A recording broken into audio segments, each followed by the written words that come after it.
Je vais passer sur autre chose que les os. Je vais demander des images plutôt folkloriques ici. Voilà, je pense que ce ne sera pas plus mal ça. Prenez, oui, le dragon si vous voulez.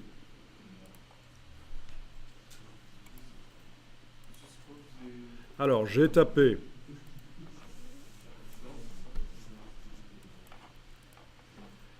J'ai d'abord filtré pour avoir des images supérieures à 2 mégapixels et j'ai tapé ceci en fait.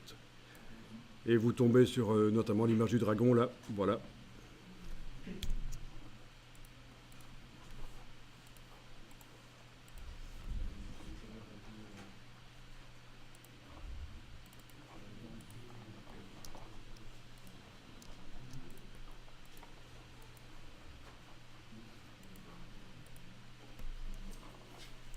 Alors, les couleurs changent, hein, visiblement. Vous vous souvenez comment on fait quand les couleurs changent par rapport à ce qu'on voyait dans le navigateur? Vous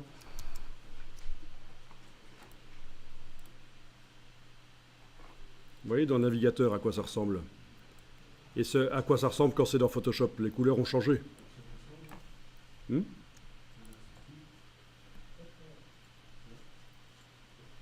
Quoi donc? Non, on avait vu ça. Vous allez chercher une image dans... Voilà. C'est un problème de profil. Clairement, ça se voit ici quand je compare ce que j'avais dans le navigateur et ce que j'ai dans Photoshop.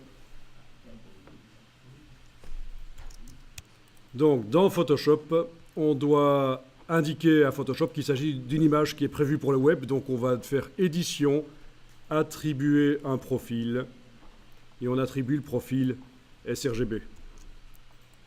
Et là, on récupère les couleurs telles qu'elles apparaissaient dans le navigateur. Donc ça, c'est typique avec les images qui viennent du web et elles n'avaient pas de profil incorporé. Dans le fichier, il n'y a pas le profil incorporé.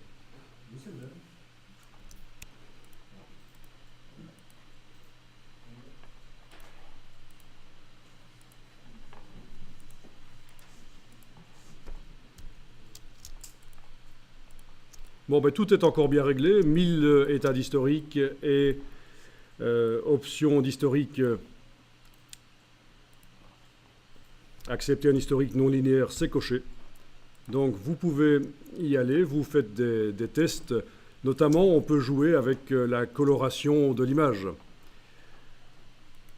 Alors moi je vais faire ça, image, réglage, teinte, saturation, mais il faut savoir que tous les filtres et tous les réglages sont utilisables, bien sûr. Image, réglage, teinte, saturation. Je vais cocher la case redéfinir. Éventuellement désaturer complètement aussi, oui. Donc on voit dans la palette historique que j'ai fait un réglage de teinte saturation. Je reviens en arrière et je dis que je vais réinjecter l'image. Donc je vais pouvoir injecter du gris avec la forme d'historique. Et ça peut être très utile pour avoir une image qui ne montre qu'une partie des couleurs. Voilà, vous focalisez l'attention sur une partie. Alors, chez toi, ça fait l'inverse. Est-ce que tu es bien revenu en arrière à l'étape d'avant et indiqué que tu injectes teinte saturation? Parce qu'on peut faire aussi l'inverse, en effet. On peut prendre la logique inverse. Par exemple, ici, je fais image, réglage, teinte, saturation. Je vais tout coloriser, mais cette fois-ci en bleu, voilà, comme ça. Eh bien, je peux dire que, ok, je reste à cette étape-là, la colorisation en bleu, et je vais injecter l'image telle qu'elle était juste avant. Donc les deux sont possibles. Hein. On revient en arrière et on injecte ce qu'on avait fait, qui n'apparaît plus. Ou alors on modifie tout et on injecte... Oui, c'est... Voilà. Il faut arriver à jongler avec ça.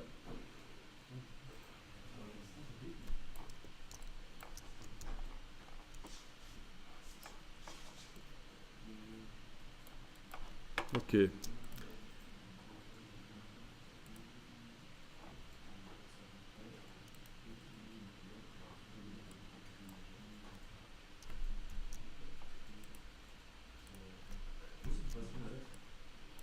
Alors, je vais venir voir si vous arrivez à bien délirer avec ça, au niveau créatif.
Ok, bon. Je ne suis pas hyper convaincu par ce que j'ai fait ici, mais techniquement, vous avez vu que on arrive quand même à...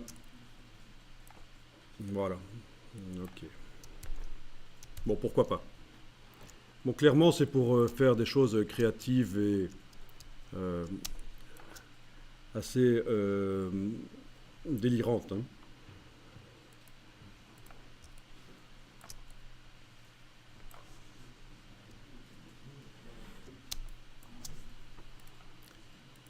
Bon, il faut savoir que quand vous aurez enregistré l'image, eh bien, si vous la fermez, l'image, et vous la réouvrez, tout l'historique a disparu. Ça ne revient pas. Donc il ne faut pas espérer récupérer ça d'une fois à l'autre.